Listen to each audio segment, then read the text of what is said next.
Subscribe now and press the bell icon. Never miss an update. सुप्रभात। पुनः हम अपनी बातों को रखते हुए पाठ 4 संज्ञा के बारे में बात करेंगे। हिंदी सेकंड में संज्ञा है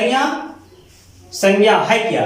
संज्ञा कहते किसे हैं? हम पहले परिभाषा की बात करते हैं, परिभाषा पर चलते हैं। किसी प्राणी, स्थान, वस्तु या भाव के नाम का बोध कराने वाले शब्दों को संज्ञा कहते हैं। स्थान,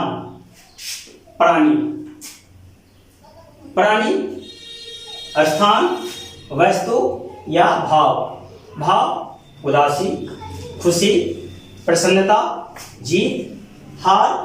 वस्तु कुछ है, कुर्सी है, हेलमेट है, कलम है, कॉपी है,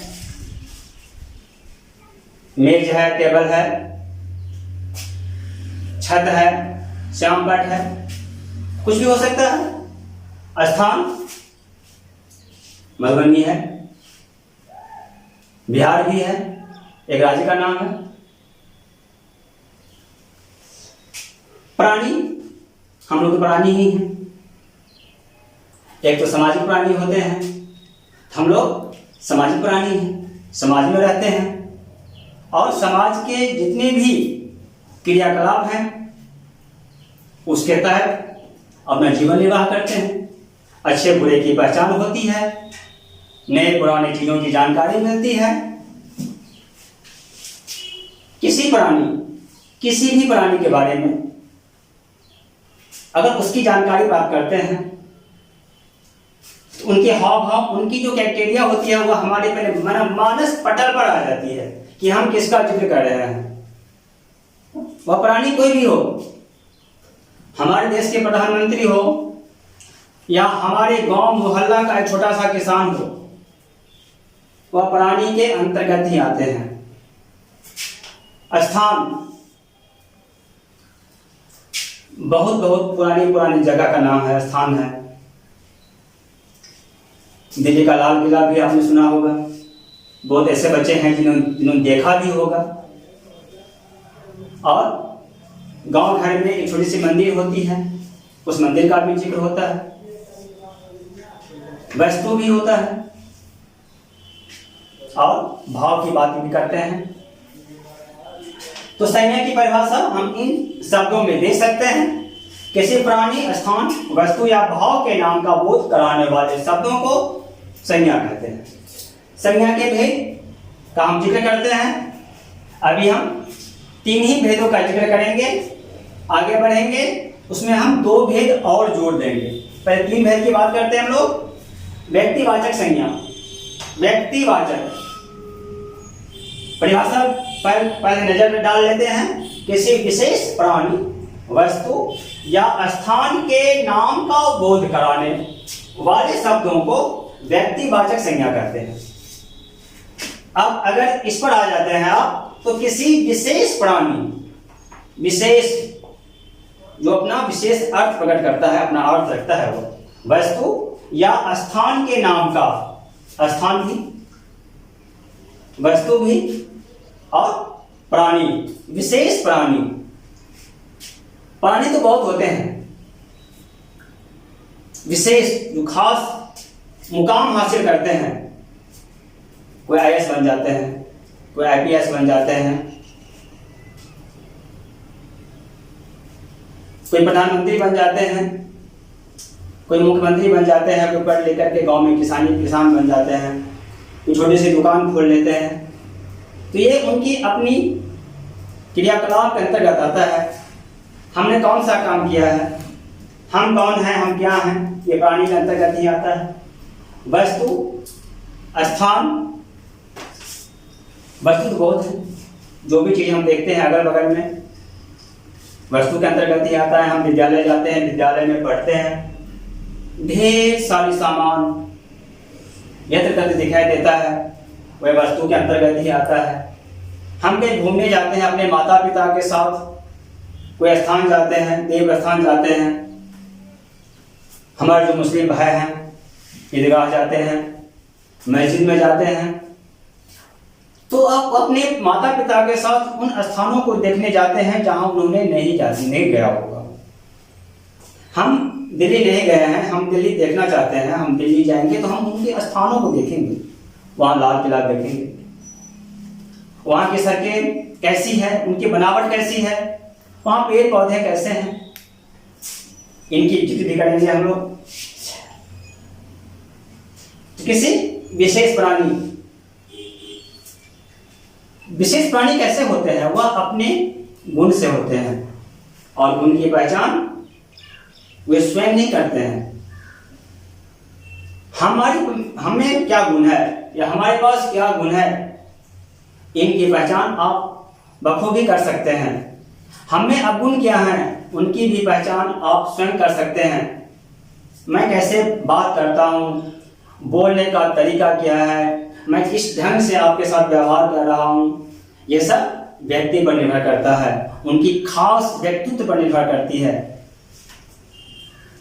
उसके बाद चलते हैं,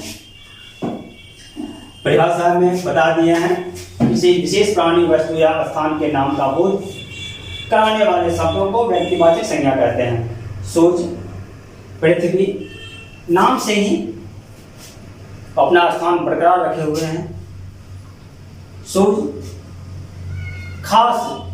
किसी खास का नाम बता रहा है, वो विशेष का नाम बता रहा है। वो आगे बढ़ते हैं हम लोग संज्ञा के भेद का दूसरी पाठ, जातिवाचक संज्ञा पर। किसी प्राणी, वस्तु या स्थान की संपूर्ण जाति का बोध कराने वाले शब्दों को जातिवाचक संज्ञा कहते हैं। संपूर्ण जाति, मैं किसी भी शिक्षक हो, डाकिया हो, परिचारिका हो, गांव के किसान हो या मंत्री हो, एक मंत्री, सारी मंत्रियों की बात आ जाती है। एक किसान का जिक्र करने से जितने किसान हैं, एक बात बता रहा हूं आपको मैं, यह भारतवर्ष जो है, भारतवर्ष कृषि प्रधान देश है और यहाँ किसान जो हैं वह अन्न उपजाते हैं। तो मैं किसान का जब जिक्र किया तो किसान के बारे में थोड़ी सी बात मैं बता देना चाहता हूं। किसान खेती करते हैं, अन्न उपजाते हैं और हम जो किसान के तहत आते हैं अपने पैदावारों से राज्य को सुखी करते हैं, क्योंकि वे जो अन्न उपजाते हैं वही अन्न हम लोग भोजन रूप में ग्रहण करते हैं। तो अन्न आता कहाँ से है? किसान हम लोग अन्न देते हैं। तो एक किसान से पूरी किसान की जिक्र हो जाती है, एक शिक्षक से जितने भी शिक्षक समुदाय के लोग हैं उनका जिक्र आ जाता है, एक परिचारिका की जिक्र करते हैं तो जितने भी परिचारिका हैं उनका जिक्र आ जाता है। तो ये तो जातिवाचक संज्ञा की बात हो गई। अब हम चलते हैं भाववाचक संज्ञा के पर। किसी व्यक्ति, वस्तु या स्थान के गुण, दोष, दशा आदि का बोध कराने वाले शब्दों को भाववाचक संज्ञा कहते हैं। गुण, दोष, दशा, यह उनकी खासियत होती है। कलम देख रहे हैं, इसके गुण बता रहे हैं। पहले ये आते हैं रंग पर, जब इतनी बड़ी, यह सफेद रंग की है, यह इतनी बड़ी नीला रंग का है। तो यह इनका गुण बता रहा है। मैं मोटा हूं, यह गुण बता रहा है कि मैं मोटा हूं, लेकिन मैं मोटा हूं नहीं। मैं बता रहा हूं कि मैं मोटा हूं, मोटा एक गुण है। मेरी भाषा, मेरी आवाज मधुर है, मधुर है नहीं, यह मैं कर रहा हूं क्योंकि मैं अपने गुण का बखान कर रहा हूं। वह है नहीं हमें, लेकिन मैं बखान कर रहा हूं कि मेरी आवाज मधुर है। अब मधुर है कि नहीं है या तो आप लोग बेहतर जानेंगे, लेकिन मैं कर रहा हूं। चलते हैं, गुण हो गया। अब चलते हैं दोष पर। हमें ढेर सारे दोष हैं, अब गुण है हमें, खोजिए। मुझे तरीका नहीं आता है पढ़ाने का, ये अवगुण हुआ। मैं जोर से बोलता हूं तो जोर से बोलना भी एक अवगुण है, यह दोष है हमें। मैं दुसैला हूं, यह भी दोष है। मैं दुखी रहता हूं। तो ये तो आप पर निर्भर करता है कि आपने मुझे किस नजरिए से देखते हैं।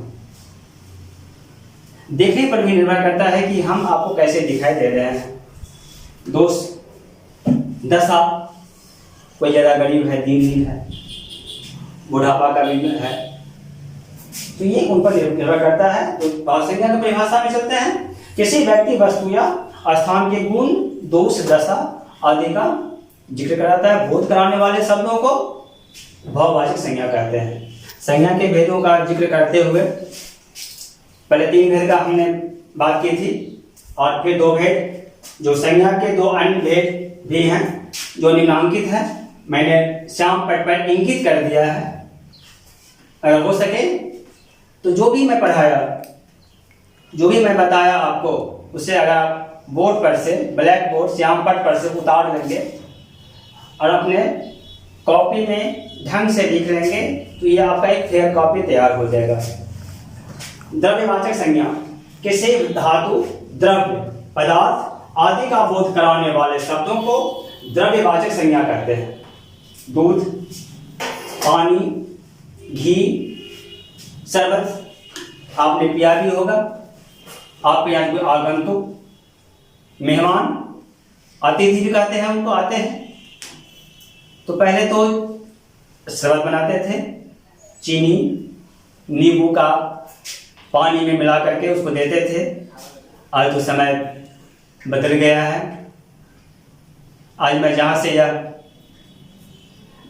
वीडियो बना रहा हूँ, वहाँ पर भी हमारे खास व्यक्ति हैं,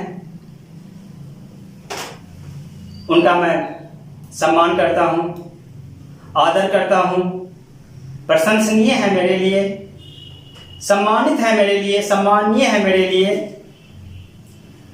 उनके माध्यम से भी कभी कभार हम इन छोटे मोटे शिक्षकों के लिए भी कुछ व्यवस्था हो जाती है। शरबत का जिक्र कर रहे हैं, मैं शरबत पर ही चलूं। दूध, पानी और घी, इसे हम लोग द्रव्यवाचक संज्ञा के अंतर्गत लाते हैं। धातु का जिक्र होता है, पदार्थ का जिक्र होता है, द्रव्य का जिक्र होता है।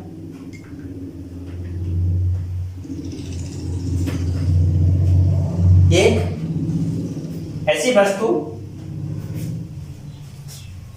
द्रव्य होता है जो घुलनशील होता है, घुल जाता है। आप चीनी को लीजिए, पानी में अगर उसको देते हैं तो कुछ समय के बाद वह, उसको हम चम्मच से डालते हैं या ऐसे ऐसे डुगरा से कर देते हैं तो उसमें घुल जाता है। चलते हैं समुदायवाचक संज्ञा पर। पहले परिभाषा जान लेते हैं।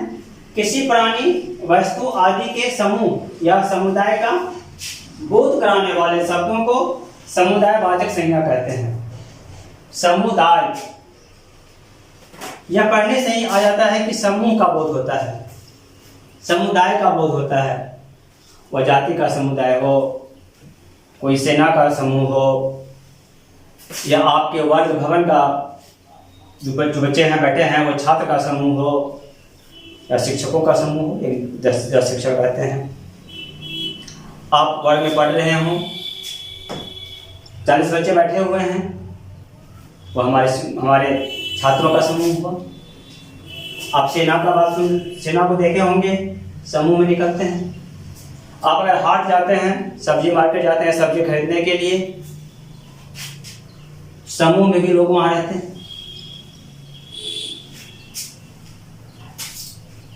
किसी प्राणी, वस्तु आदि के समूह या समुदाय का बोध कराता है। सेना के तो अलग अलग पार्ट होते हैं, अलग अलग अंग होते हैं। सेनाध्यक्ष भी होते हैं, स्कूल में प्रधानाचार्य भी होता है, शिक्षकों का समूह भी होता है जिस पर उनका नियंत्रण रहता है। बालकों का भी समूह होता है, क्रिकेट टीम का भी समूह है, 11 खिलाड़ी होते हैं उसमें, लेकिन उसका भी एक मुखिया होता है। हम लोगों का भी एक मुखिया है। तो ये समूह और समुदाय का जिक्र कराता है। इसी के साथ मैं संज्ञा का जो पाठ है उसको समाप्त करता हूँ।